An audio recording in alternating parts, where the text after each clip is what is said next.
Welcome back to the Sports Source. This segment brought to you by A.G. Hines Company. For 100 years, the biggest and best construction companies in East Tennessee have gotten their building materials from A.G. Hines Company. You can turn to them as well for the cutting-edge materials, for the perfect tools for your home project, or for advice.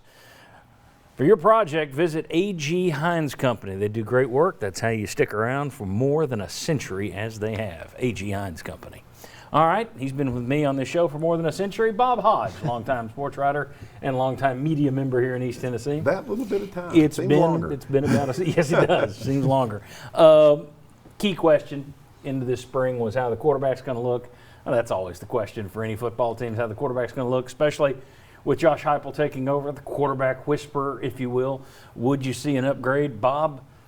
All three of the guys showed flashes in different ways yesterday. Your thoughts on what you saw from the quarterbacks? And I'm not counting the fourth walk-on, no offense. If you look at yesterday, to me, Harrison Bailey was clearly the best guy out there. I mean, his throws, when he had to drive the ball, he did. When he threw deeper touch passes, he did it very well.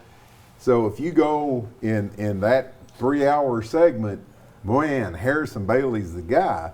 But obviously, the previous 14 practices were enough to where they didn't come out and say, okay, Harrison Bailey, you're the guy. But I thought he was impressive yesterday. I thought every aspect of his game. I thought Hooker looked a little bit, when he threw the ball, there's a little bit of scatter shot in there. And then Maurer, I think, physically looks the part. He looks like he ought to be the guy. But I think, in my mind, Harrison Bailey yesterday was a 9, and the other guys were 5s. So here's Bailey, and that seems to be the reaction on social media, because everyone's now declaring, well, I've seen enough. It's Bailey. Bailey's the guy. Again, once again, 14 other practices. Yeah, two of them have been seen. And for those keeping score, Maurer was the first guy out yesterday, but he came out with the second string.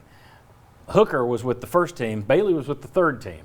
And from that point on, they rotated guys left and right and up and down. And it was kind of a bizarre day. But, gentlemen, your thoughts. Was Bailey clearly the guy yesterday? I agree with Bob. I thought Bailey, to me, showed what you needed to see. There was knocks on him last year about his arm strength isn't good enough. His arm strength's fine. His arm strength's good, and last year he was accurate. The question is, will he take more chances this year, in my view? I thought he looked good. That doesn't mean he's the guy, though. Yeah, the point you made, I think his arm strength is fine. I mean, he came out and threw a long ball early. Goodness gracious, Danny Werfel didn't have great arm strength, and he won a Heisman Trophy. So the accuracy, the decision-making, if you can put the ball 45, 50 yards in the air, that's plenty of arm strength, and Bailey can do that. Yeah. He did look the best, but I'll temper it. I'll agree with you guys. It was a spring game. We don't know what happened in the other 14 practices. I really think the coaches have not decided. A lot of times they know who it's going to be, and they don't say. But I think right now, I do think it legitimately is up for grabs to see who's going to come out of this thing as a starter in the fall. Well, what points to that is they're adding another quarterback, and we will talk about Joe Milton from Michigan a little later in the show. Yeah, I mean, I think Jimmy's right. I think you're watching the practices, you're grading the practices if you're a coach. You know kind of where the sort of pecking order is. But ultimately, they don't really concerned a whole lot with, we got to know who our starter is. And Josh Heupel said it yesterday. So he's been involved in enough quarterback competitions that there's, you see guys, they have a chance to go back, rewatch some of these practices, work on their own in the summer, and then you have preseason camp. Because the guys can come back and be a better, totally different player. I think in general, I don't know that the staff is over the moon about the quarterbacks. I mean, certainly if you're willing to take another one and use up a scholarship, that says plenty. But, I think there's guys on the roster that can win games. I think you can win games with, probably all three of those guys.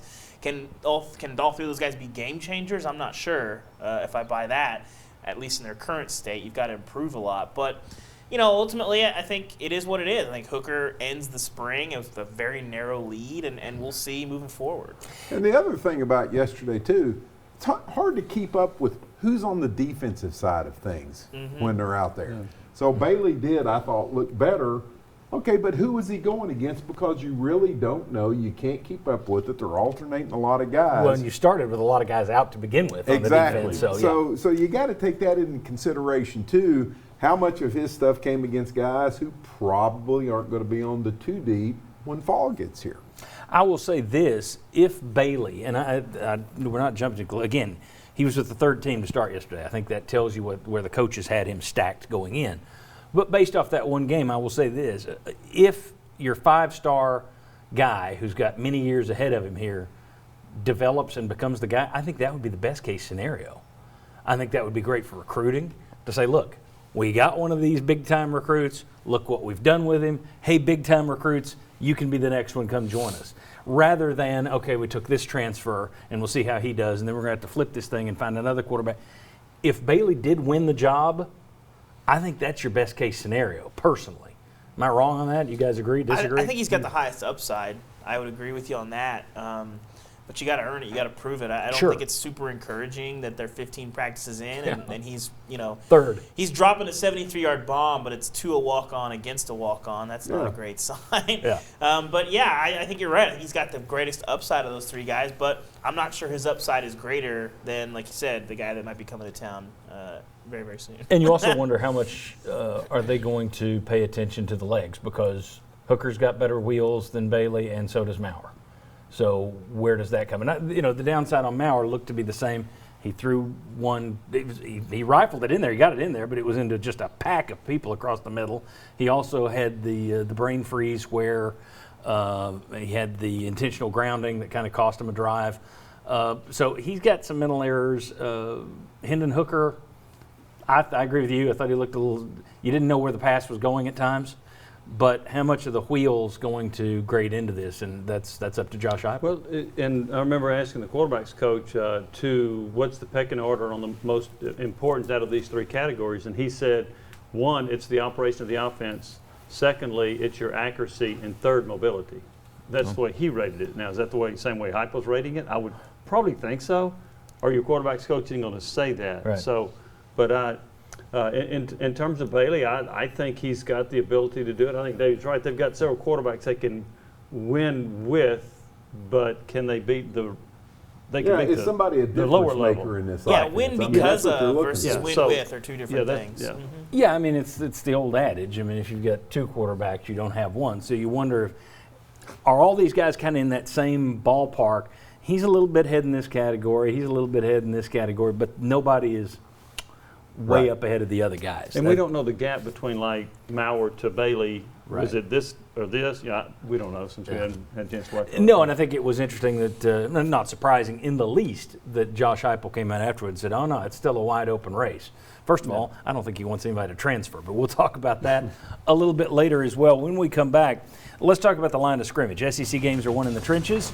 How did the trenches look for Tennessee yesterday with the guys that were out there? Come on back on the Sports Source.